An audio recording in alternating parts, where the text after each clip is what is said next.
Hello everyone, this is Grand Madam again. Before I can start my weekend, this came up. I was watching a video by two twin flame coaches when in the comments someone mentioned how they were so desperately in connection with someone. Again, let me explain something about connections. Let me give you a rudimentary explanation, see if this helps with anything. First of all, we are energetic beings. We have our own electromagnetic energy field around us. We are spirits in a human body. There are layers of energy levels that compose of me and you. Okay?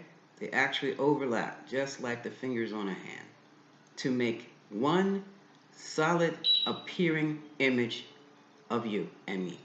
Okay? Because we are energetically based, we have the power to take our energy and direct it to others. And when we direct that energy, others will feel it. Let me try this. Let me see if I can't send you some energy to give you exactly, let you feel what I'm talking about when it comes to connections. Okay.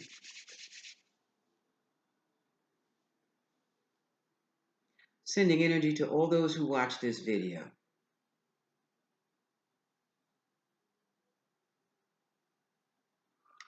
I feel the pull, which means you should be feeling the push. It's a gentle push. Just a push. Just a push. Nothing bad. Let me send you some love. Love.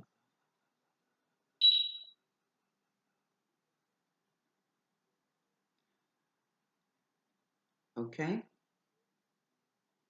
This is what you do naturally and unconsciously when you connect with other people, when you connect with other things. It may be something as simple as a pair of glasses, a bottle of water, pen, paper, anything you touch, you will leave an energy signature, your own personal energy signature, a piece of you that is energetic. Okay? So when you're dealing in a dynamic with other people, you are going to connect energetically with those people, whether you are aware of it or not. That's one reason I don't ride the bus anymore. I have to have a car wherever I go these days because I was picking up too much of other people's stuff, their energy. Now, this whole business about soulmates, twin flames, let me explain this. As I said earlier, when you are focused on another person, as in a conversation, you connect. Even if you don't agree, even if there is no meeting of the minds, with eye contact, which is energy going out, with your words going out to them, you have connected to them twice. Okay? And with the feeling in your chest that develops when you are at odds, boom, that's another. That reinforces the connection even more. So, and it works the same way with love and affection. The same connection you have with your cat or your puppy, you can have with another human being. And we do. But that's all it is. Let me explain. Because you have affection for your puppy, or you love your puppy or your pet, your baby parrot, whatever you have, the energy in your heart chakra. Let's see if I can show you my heart chakra, which is right now. I'll leave the cleavage alone, but it's right around in here. Sends out an energetic cord to your puppy, and your puppy will send it back to you. Okay? When you speak, the energy comes out from your throat to the other person, and when they speak, it comes back to you. Now, it may hit you up here, it might hit you down there, all along your chakra lines. Your chakras are your energy centers. They keep your energy fields going. That's what helps you walk, talk, eat, and do whatever you have to do to survive and to live in this hologram that we live in. We are energetic beings. We are fueled and funded by an energy, a life-giving energy, our life force. Some of you can see the life force if you can see the white around me and in my hands. That blows me away every time I look at my hands because I don't see this white around my hands until I'm in front of this camera, and it blows me away. But anyway, that is your own personal energy field. Now, when people are talking about how they're connected to a lover and they can't get away, that is because even though they may have broken up or walked away from that lover, they're still connected. And you're still connected because you're still having energetic thought. Your thoughts are the purest form of energy we have here in this 3D realm. Your thoughts about them go to them. Their thoughts about you come back to you in forms of a binding energy. Their thoughts can be loving or their thoughts can be cursing. And when that connection is no longer fed, that's when you feel isolated and alone. Excuse the nose. I don't know why. It waits for the camera to come on before, so it starts to itch. But you feel isolated and alone as if you're connected to nothing. But you're not connected to nothing. Ladies and gentlemen, we are connected to the stars.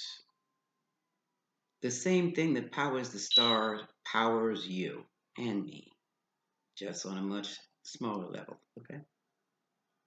But the energetic connections we feel for others are our own doing.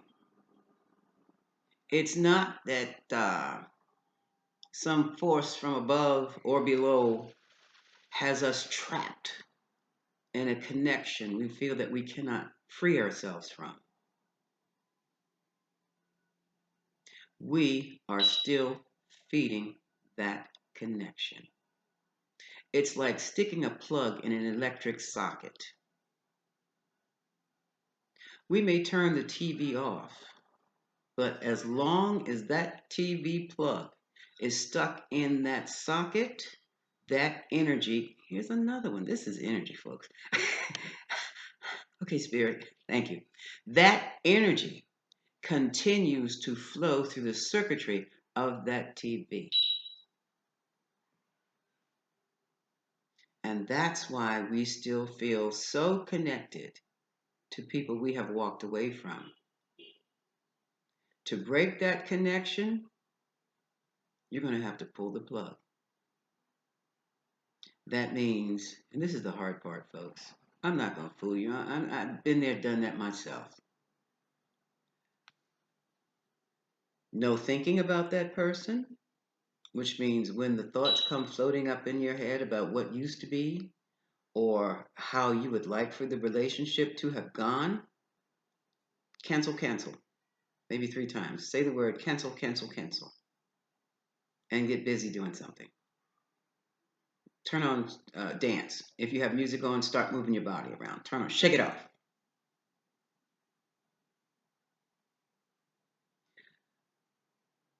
There should be no conversations.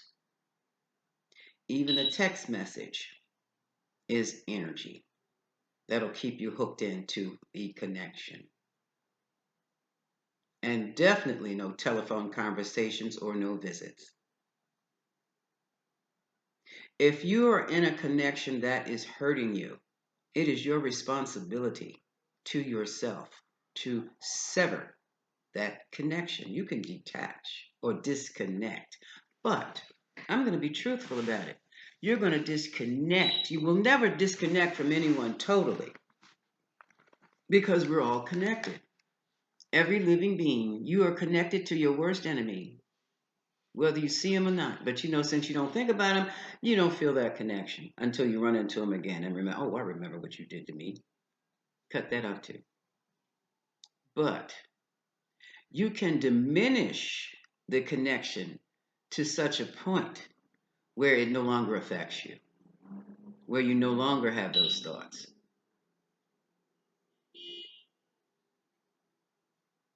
Connections are not all powerful. They are your connections. Basically, they are the connections you are consciously aware of. Here goes another one. I don't know what it feels like to me. I'm having little zips of energy, and it feels like just tickles, tickle, tickle, tickle, tickle, tickle, tickle, tickle, tickle, tickle, tickle, tickle, tickle, tickle, tickle. No, it's not the hair. I feel that. It's not the hair. It's because it's coming from the inside out. So I'm getting a download. Um, these connections are of your own doing. Therefore, if you do a thing, can't you undo a thing? Of course you can. The question is, do you really want to?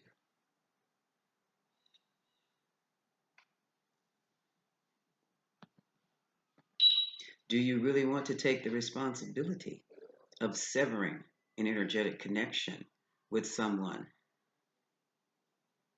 you really want to be with? Even though you know good and damn well they're no good to you, have not been good to you.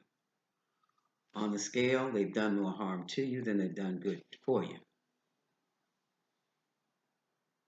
That's what you have to look into. And then you have to ask yourself,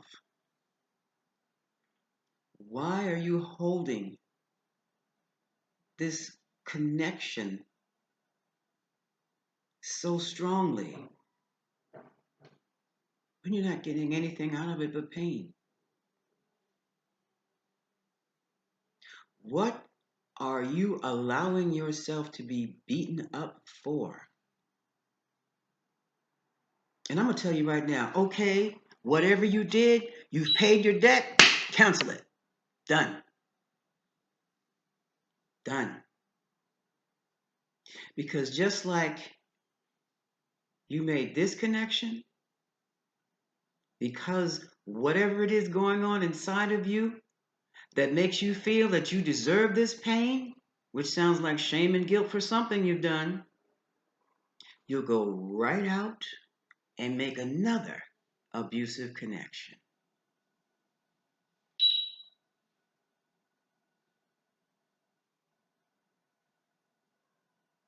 So understand this clearly. We're all connected to everything on this green blue ball, okay? It is our conscious awareness that we choose, we select who to feed more energy to in our connections.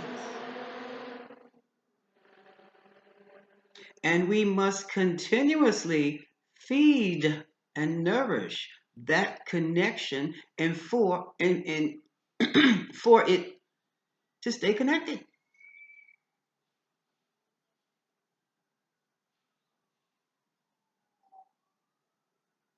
It's much more to walking away from someone than just walking away. The connection must be severed. And as I stated in a previous video, to cut the cord, energetic cord, you think of the person and you imagine this cord between you and them and snip it. And you take your spiritual bath. You take a salt bath. Salt and baking soda. And you visualize yourself walking away. Okay, I've had enough of this, God. I've had enough of this universe. I've learned my lesson. And if you feel that you can't do it alone, then I'm putting this in the hands of God. I'm putting this in the hands of the universe. Take this connection away from me for good.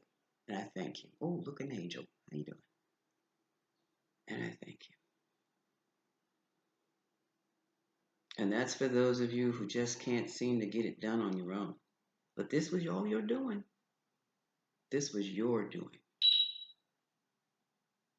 So to say that you can't break this connection, you're lying to yourself. And I'm sorry, I apologize for being so harsh because I know I can be.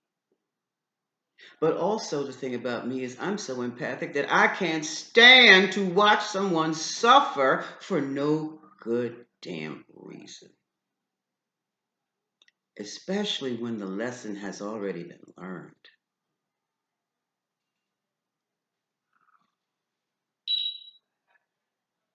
Your God can't help you. Your universe cannot help you. Your higher self cannot help you unless you ask for the help. Now, your ego got you into this connection, but your soul is going to pull you out. So let it. Just let it. Find something else to do with your life and do it. You can. And that's all I'm going to say about connections. Connections are your responsibility. You create them, well, you create them, you feed them, you change them, and you put them to rest. Now, I'm going to get the wine. You have a great weekend. I love you. But you must learn to love yourself first. That way you'll create better connections.